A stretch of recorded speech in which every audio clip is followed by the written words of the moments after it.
Welcome back to my YouTube channel. We've got some special guests here today.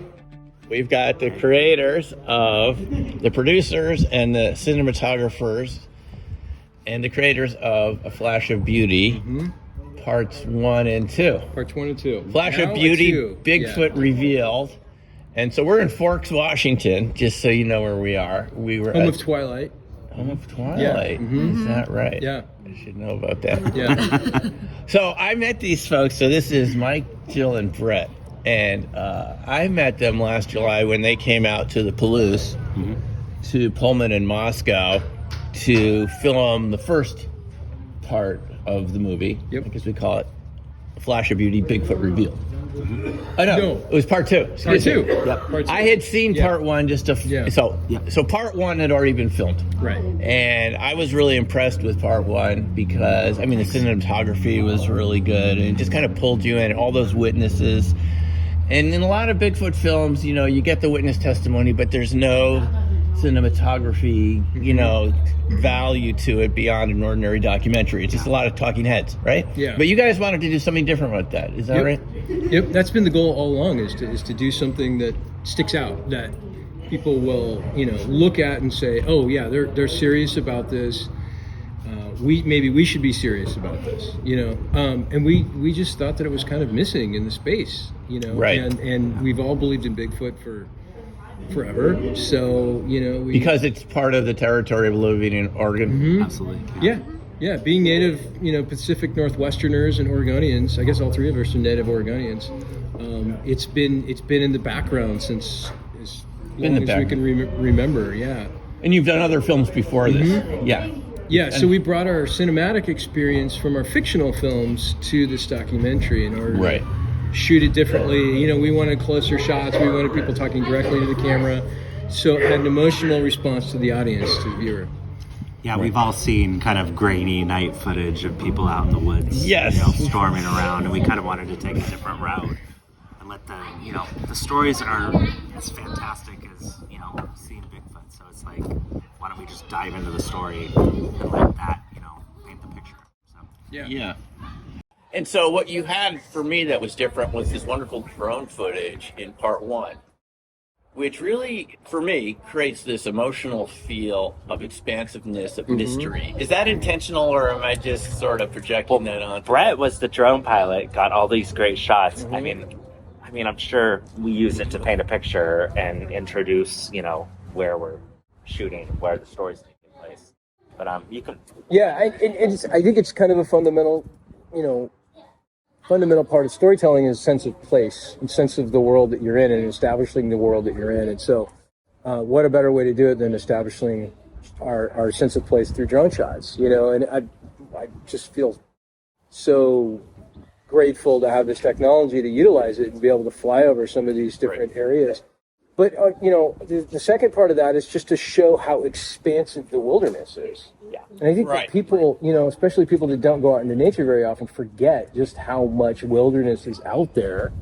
So it would be very easy for a large bipedal, you know, community of Sasquatch to be habitating throughout North America. And that's what you established in the first film, and you have that mapping expert on there. Yeah. The Bigfoot Mapping Project. Correct. Where people can go and you can see how close the sightings are. And not just from the BFRO sites, but you have actually a map of the whole U.S. and you can see, hey, there was one next town, you know, over there.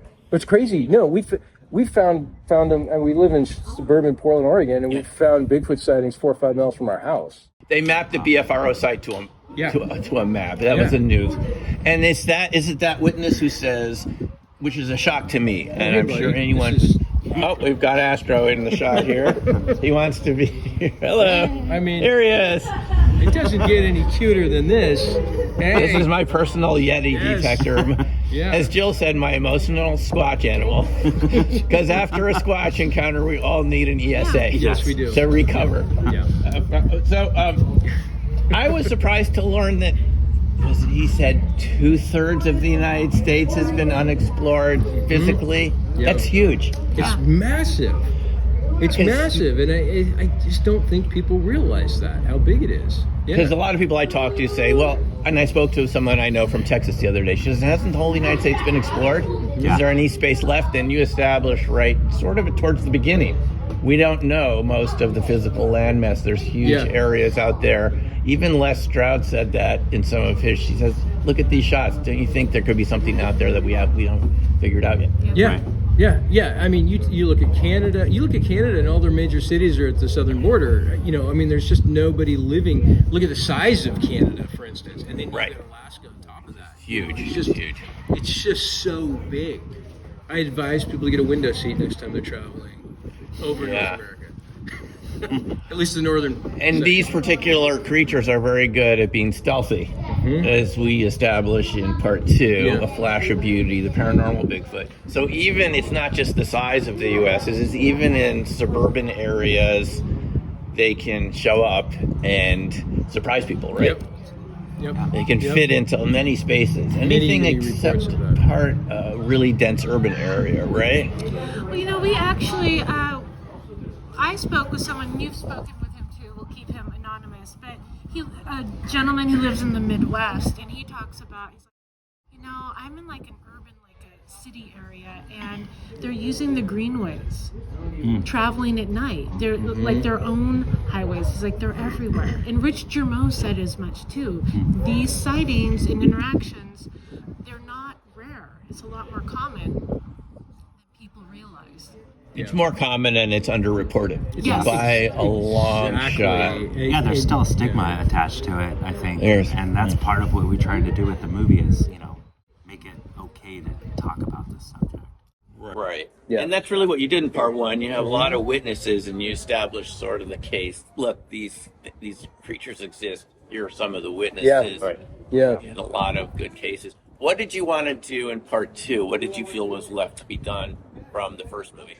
Part 2 is all about the strangeness and the strange things that people encounter during Bigfoot sightings. And it's not true with every single sighting, obviously. A lot of sightings are crossing the road and they last for 5 seconds, maybe at the most.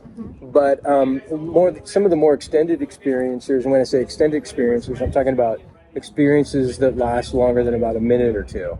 Then they start ongoing, yeah, because it seems like there's subsequent experiences after the initial experience, and which is part of, I guess you could say, it's kind of part of the paranormal phenomena. It's almost like somebody is marked. It's almost like they have now been indoctrinated into the world of the Squatch, and so they keep having these sightings and experiences, and so eventually these individuals have these things that they just can't explain, orbs and disappearances and infrasound where they feel stunned.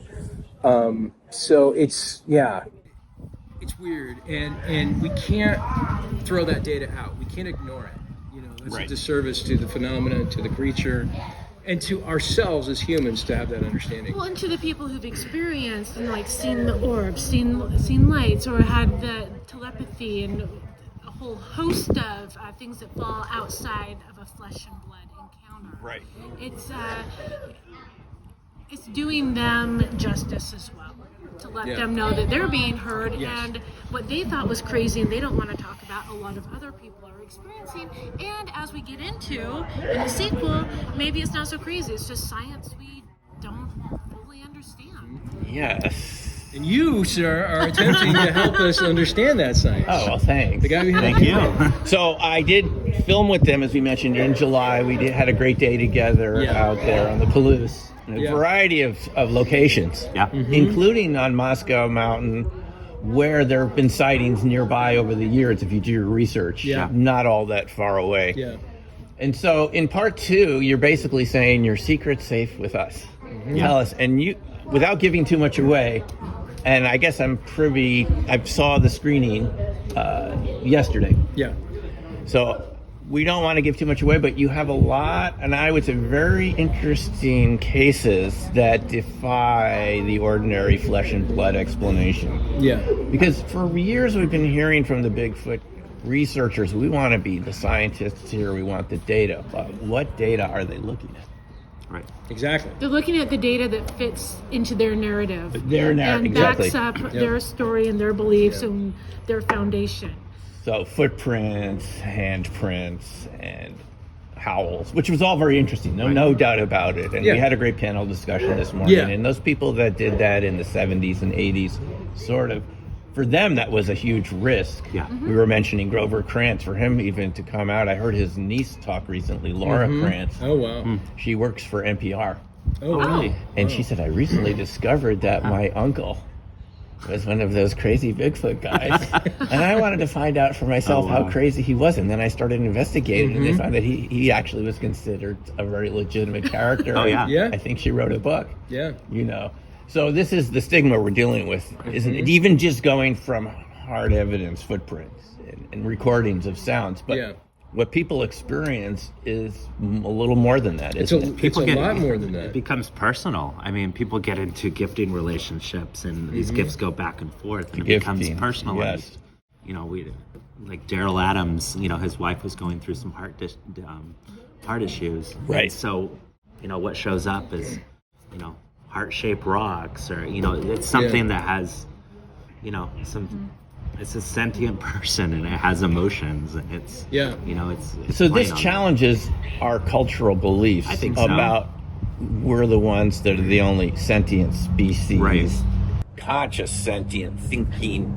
This story we've been told ever since we were 2 days old. Yeah. This is Well, where and it scares from. people. And people are rightfully so. It scares people. The unknown scares people, which I completely understand. And some of that comes from a religious backdrop. You know, and we talk about that in the sequel. But we don't think that this is a nefarious situation. We feel like, you know, just, you know, you go back 100, 200, 500,000 years, whatever it is, cultures around the world were afraid of things they didn't understand. It's common for humans to be afraid of things they don't understand. And we're coming out and saying, okay, let's try and understand this. Let's first acknowledge that this is science. This isn't witchcraft. This isn't demonology. This isn't something that is going to, you know, come and get you. And Bigfoot doesn't want to eat you, you know. So, and the other point that I want to make about this too is a lot of people say, well, there's no physical evidence. And rarely is there physical evidence. But the one thing that we found, and unfortunately we don't have anything like this in either documentary, is that these individuals have experienced trauma. And we show that facet of it. We show the trauma of it. But you can take a brain scan and you can see the trauma on the brain. You can actually see a bruise on the brain. It's a physical scar, if you will. I think even medical science will call it a scar from that trauma or that post-traumatic stress syndrome. Many of these individuals have that. You know, in retrospect, I would have loved to have gone deeper down that. But it's true, you know, and this is definitely the case for a lot of these folks. And so there's many people out there that, I heard a story here at this Bigfoot conference about somebody who was a doctor who, his wife's car was practically destroyed, you know, and that's part of it. That's part of the trauma. And he said, I can never speak of this again. I can't tell anybody publicly. I don't want to talk about it. That's right.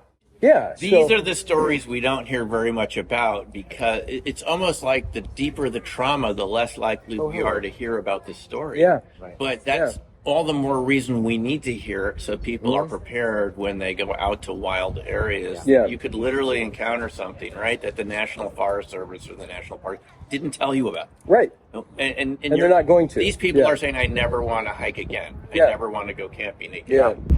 I'm never going out in the woods again. This is what we hear. I've heard this over and over again. And so you can understand why the national parks and the Forest Service would want to keep it quiet, because think of the impact that would have on on finances.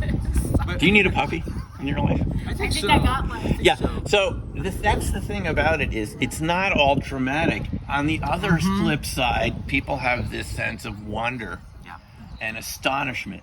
They get telepathic communication. Yes. Right. Yeah. The gifting relation. gifting. I know people who've had this experience too. They were absolutely amazed at some worst moment. Something showed up just that they needed at the right time. Right. They can't understand in the middle of nowhere how this perfect object showed up, just what they needed. And that is, I think it's very challenging for our culture to accept that there's some other sentient or even more advanced creature than us that's around that knows a lot more about us than we know about them. Some of these gifts are more personal than like what a husband's going to give a wife on their 25th wedding Very anniversary. personal. I mean, it is like eerie personal. Eerie personal is a good personal. description. But at the same time, it's not like scary. It's not a bloody knife, you know. I mean, it's like No. these. It's like, you know, It's an example in from our the heart. film. Yeah, it's from the heart. It's like an example from our film when, you know, this individual, Tobe Johnson, was talking about how he lost his cell phone. Yeah. And the next day, there's a cell phone. It's muddy. It's dirty. It was obviously found by someone and kept. And they knew and they understood it. And they left it for him. It's a lot of these things, like the heart that was left for Daryl Adams' wife. They're very personal, they're very touching. The cats and then these little Yes, cat. Yeah. Yeah, it's very touching. Very touching and very mysterious. So one final comment I guess I should make as someone who's in the film. We want to challenge science and we want science at the same time. We're not saying throw science out, No, but we're yeah. saying this is actually part of what science has been telling us, Yes. that we haven't had a discussion about Sasquatch in our country, but we also haven't had a discussion about a lot of the technology and science that's been under development ever since Nikola Tesla and Yeah. before. Yeah. And we could all agree that is something that we'd like to talk about. We're having discussions about UFOs in Congress right now. Yeah. So that looks like it hurts, Jill. You okay? He's- Hey, pal. so We're having too much fun, I think. So this is another point, is that science needs to expand its definition of what it is to include these phenomena, right? And not just toss us, oh, this is paranormal. We don't do that. We're just sticking to flesh and blood, just howls and footprints only. Well- we don't want to hear about orbs. We don't want to hear about mind speak. Yeah. Right? Yeah, you can't ignore it. You I mean, can't it's ignore out it. there. And I think part of the dialogue needs to be this: we need to look out there into the vast, you know, economic wilderness of the United States or the world or North America or whatever, and we need to challenge some folks out there that have the capacity to be a benefactor and be willing to put up some money to help those folks that are afraid of the ridicule in academia, Yes. that have the intelligence, that have the tools, that can go out and help solve this problem a lot faster. Oh my gosh, I'm so sorry. Do not eat my sunglasses, please. I think Astra really wants to be in this. think He wants to be in the movies. Simeon, I am the worst puppy baby. You were supposed to be the puppy minder here. So the thing I want to say Definitely about cuter that, than we are. this is the same discussion the U.S. had about child abuse in the 1960s, as I think I mentioned to you before. It's something that sociologists know about. And it wasn't accepted until groups of people got together, a couple of meetings, Chicago and D.C., and there were a couple figures said we have to recognize. They brought law enforcement and pediatricians and therapists together, and they agreed it's really happening. They looked at the radiographs. This is not kids falling out of trees. This is not kids with thin bone structure. There are actually events happening that they're being abused. And so we're saying something similar, right? I mean, this is experiences people are having, Yes. and we need to have a national discussion about it so people either can not feel the stigma or they can get over the trauma they've had. Yeah. I haven't encountered the Sasquatch myself, but I don't know what would happen. I mentioned a case today of a friend in Arizona, and she said she just started walking again in trails, not even woods, desert. Wow. She was too afraid to go outside. Wow. Yeah. Because they're that big. Yeah. And they have an intensity to them. Oh, yeah. And we've never been trained how to deal with this, Yeah. right? Yep. So when can we expect to see the film, folks? So we're recording this in right at the end of May, Memorial Day. Memorial Day. How long do we have to wait? I've seen it, and I can say it's fantastic. So see it as soon as you can. We are tracking for this fall. I'm saying October, and I'm having the strangest deja vu. I swear we've done this before. So. Please don't. I'm not Disappear right surprised. I'm not surprised. It's one of these Yeah. space-time shifts that we talk about in the film. Yeah. Yeah. And I'm going to say, folks, there's some cases in there that are going to knock your socks off that I've heard sort of things, but we have the evidence in this of cases that you are going to know about. I mean, you're going to want to see these. So this is, go out as soon as you can see this. You're going to want to rent this or buy this, and to see these cases where we document these types of phenomena that we've called paranormal, whatever they are. Yeah. They're extremely strange, and they don't Extremely fit strange. any ideas that we've talked about very much. Nope. No. Nope. Well, yeah. Yeah. Check it out when you get a chance before it disappears. No, I'm kidding. It's not going anywhere. Before it gets censored and deleted Yeah. from the Exactly. algorithms, Yeah. right? Yeah, and It's too controversial. And mark my words, if anything ever happens to us, you heard it here first. No, I'm kidding. Okay, guys. Well, listen. Thanks very much. Thank you. Thanks for Thank coming you. over to Forks, and we'll talk soon. Yeah. Thanks.